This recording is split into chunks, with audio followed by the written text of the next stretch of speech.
think that's decent. Oh my use. gosh. I thought Kilrak was walking to me. Oh, what? I was moving Kilrak in my hideout, and then John thought Kilrak was going towards it. Two blue as well.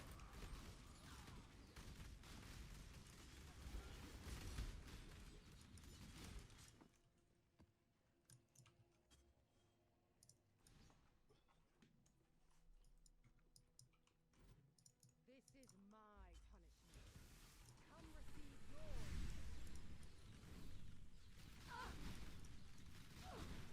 You and I both know this is Outside the door. Yeah.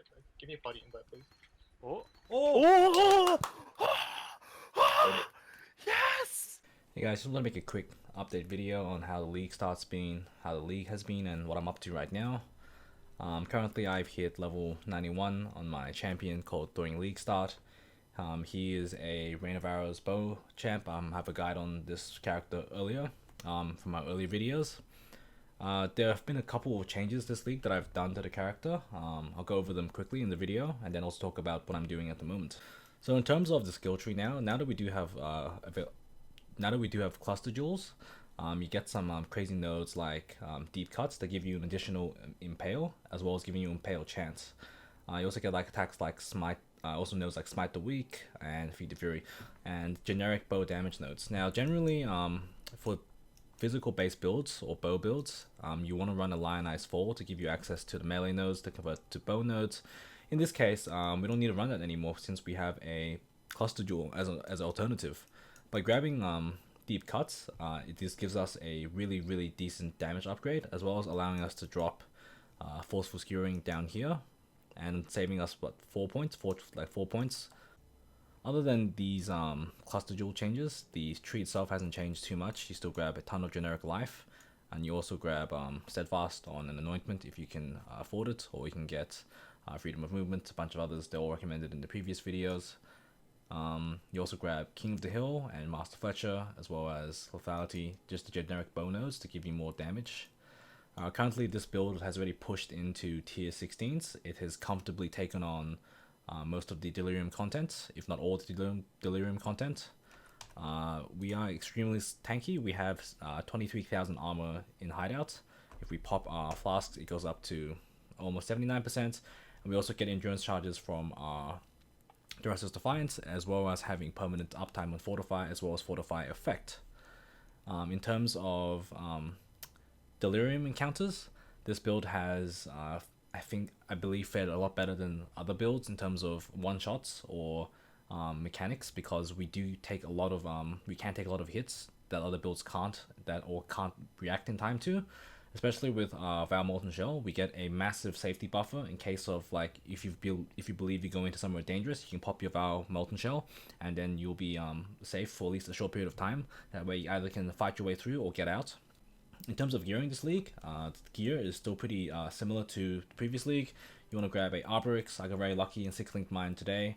You don't need a 6-link one. 6-link only gives you additional damage link on your barrage, so I ran slow projectiles before that. Still fine with a 5-link. I was running a 5-link barrage and a 4-link Rain of Arrows for most of the content, all the way up to red tier maps.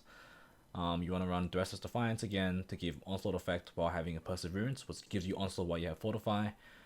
Some generic life on rings, resistance on rings, fat life helmet, and movement speed on boots, and crit and life on your quiver, as well as getting some accuracy. Nothing too crazy here. The flask aside, we're getting a eternal life flask of staunching, a experimenter's diamond flask. You can either have this, the anti-curse, on your diamond or on your quicksilver, up to you. I have anti-freeze on my sulfur flask, and finally I have increased evasion rating on our granite flask.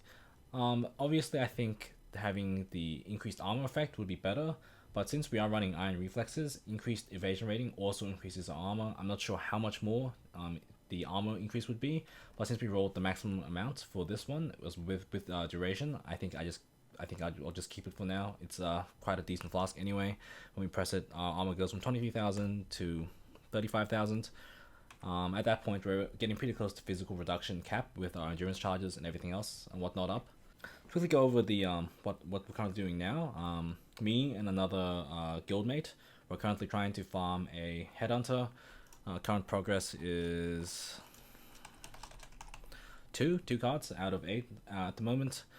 In terms of the content to do, we've found that blighted maps are very rewarding and profitable in terms of I guess returns. We managed to get a Impale 4-drop as well as some other decent drops like golden oils, Exile drops. Generally, we've seen that delirium content is not as really worth as other types of league mechanics like metamorph or blight. So we decided until they either change delirium to make it better rewarding or less I guess less dangerous, we decided to just stick on another type of content. So we'll be just running blighted maps, as well as you can run blight as a map mod from Zana now. So that's also a good way of getting blighted maps, and also a good way of getting oils or drops. Really good way of boosting your map. So yeah, in terms of league start, I think it's gone pretty well so far. I just wanted to make a quick video checking in for 1 week. If you have any questions or you have any concerns about if you are running Rain of Arrows, or if you want to try to run this build, I'd be happy to answer it in the comments below. And I hope you guys enjoy this content and the weekly updates, and be sure to like and subscribe to see more.